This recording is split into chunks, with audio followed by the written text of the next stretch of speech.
Hello, I'm Stuart. Before we start, we want to share that this video uses AI for graphics and voice, but all the information is manually researched by our team.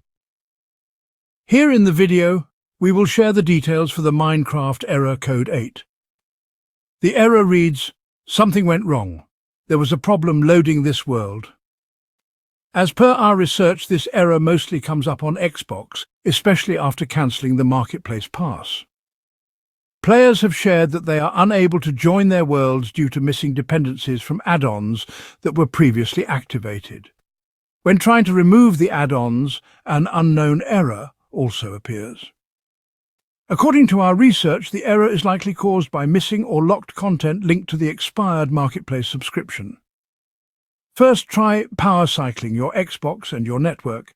Simply shut down both completely, wait for a few minutes, then restart and check if the error still comes. Some users were able to fix the error by redeeming another free Marketplace trial.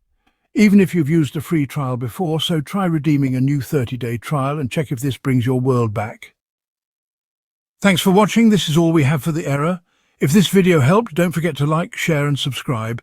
Have any questions or issues? Drop them in the comments below. See you in the next one.